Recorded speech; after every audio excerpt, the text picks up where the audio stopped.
Good morning. Today I'm going to explain what is voice, what are the types of voice, and how to transform active voice into passive.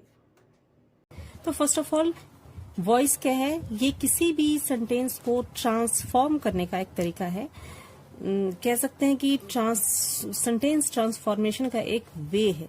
किसी भी language में किसी sentence को हम 2 या 3 तरह से बोल सकते हैं। फॉर एग्जाम्पल, अगर हम बोलते हैं हिंदी में वह कार खरीदने जा रहा है, वह कार खरीदने वाला है, या वह कार खरीदेगा, तो ये तीनों स्टेटमेंट से किसी एक प्लान का पता चलता है।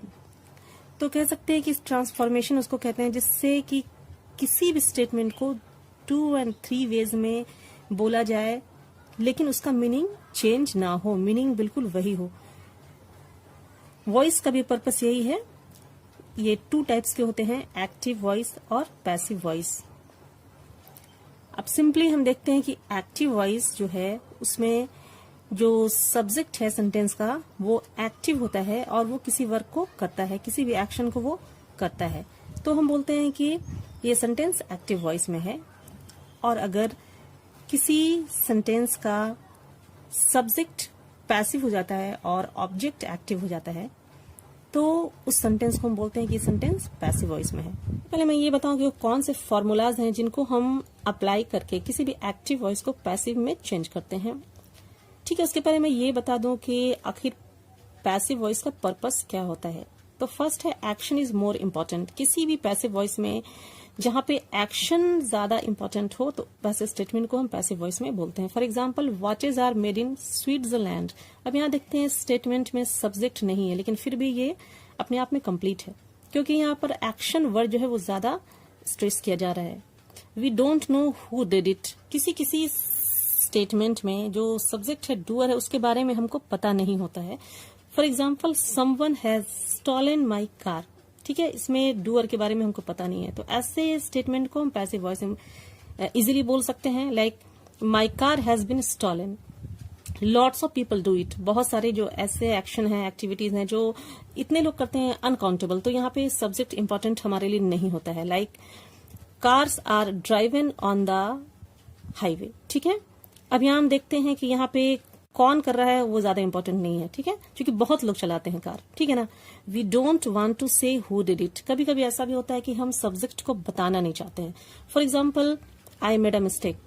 ठीक है, अब सिंपली हम उसको बोल सकते हैं अ मिस्टेक वॉज मेड। ठीक है, यहाँ पे सिंपली हम ये नहीं बताना चाहते हैं कि मैंने गलती की, हम सिंपली ऐसा बोलते हैं कि गलती हो गई, गलती हो गई। ठीक है, तो ये सारे पर्पस हैं जिसको हम एक्सप्रेस करने के लिए पैसिव वॉइस का यूज करते हैं। तो चलिए हम देखते हैं फॉर्मूला जिसको अप्लाई करके हम किसी भी एक्टिव वॉइस को पैसिव वॉइस में चेंज करते हैं। और टेंस के 12 फॉर्म में से सिर्फ 8 को ही हम कन्वर्ट कर सकते हैं पैसिव वॉइस में।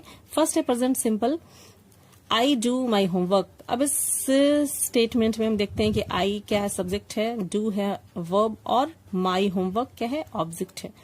पैसिव जब भी हम बनाएंगे तो बस ये याद रखेंगे कि हमारा ऑब्जेक्ट क्या है। अब इसमें हम देखते हैं ऑब्जेक्ट है माई होमवर्क, तो इसको हम डायरेक्टली इसको सब्जेक्ट बना देंगे। माई होमवर्क प्रेजेंट टेंस में है तो हम इज और आर का यूज करते हैं। और सिंपली एक थिंग जो कॉमन है वो सारे पैसिव वॉइस में कि लास्ट में जो हम जिस वर्ब का यूज करते हैं वो है पास्ट पार्टिसिपल। तो हमारा डू जो है वो पास्ट पार्टिसिपल डन में चेंज हो जाता है। My homework is done. Present continuous, I am doing my homework. अब सिंपली बहुत इजी जो है वो आप ऑब्जेक्ट को पहचान करके सिंपली हम उसको पहले लाते हैं, माई होमवर्क।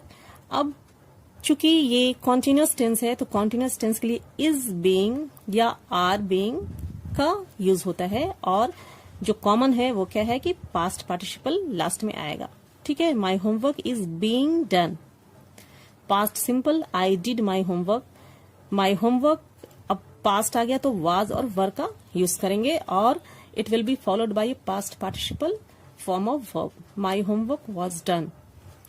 Past continuous भी बिल्कुल सेम है जैसा कि present continuous, बस यहाँ जो changes we have to make is we have to use was and were in place of is and are. I was doing my homework. My homework was being done. Present perfect tense. I have done my homework. My homework has been done. Past perfect. I had done my homework. My homework had been done. तो present simple जो तो आपका present perfect और past perfect में जो change है वो has और हैड का सिर्फ है, बाकी बीन का यूज हम दोनों में ही करते हैं और it is followed by past participle verb. Future simple, I will do my homework. My homework will be done. Simple हम विल और शैल के साथ बी का यूज करते हैं। फ्यूचर कॉन्टिन्यूअस टेंस का यूज वैसे नॉर्मली हम नहीं करते हैं, लेकिन इसको हम इस तरह से कर सकते हैं। फ्यूचर में हम बी वर्ब का यूज करके I am going to do my homework, ठीक है, my homework is going to be done. अब सिंपल वे में हम क्या देखते हैं कि जो चेंजेस हम कर रहे हैं सिंपली यही कर रहे हैं कि ऑब्जेक्ट जो है वो सारे स्टेटमेंट में ऑब्जेक्ट जो है वो सब्जेक्ट बन जाता है। प्रेजेंट में हम जो प्रेजेंट सिंपल है उसमें इज आर का यूज करते हैं। कॉन्टिन्यूअस, प्रेजेंट कॉन्टिन्यूअस और पास्ट कॉन्टिन्यूअस में हम इज बीइंग, आर बीइंग या वाज बीइंग या वर बीइंग का यूज करते हैं। और प्रेजेंट परफेक्ट में जो हम हैड बीन वो चेंज हो जाता है, पास्ट परफेक्ट में बन जाता है हैड बीन। इसी तरह फ्यूचर सिंपल में हम विल के साथ बी का, विल और शैल के साथ बी का यूज करते हैं। और बाकी जितना भी लास्ट वाला जो आपका वर्ब है, जो यहाँ जो सिंपल जो एक्शन वर्ड है वो आपका कन्वर्ट हो जाता है, चेंज हो जाता है पास्ट पार्टिसिपल वर्ब में। तो ये स्लाइड चेंजेस है जिसको अगर आप एक बार अच्छे से इस चार्ट को देख लो तो you can easily transform a sentence into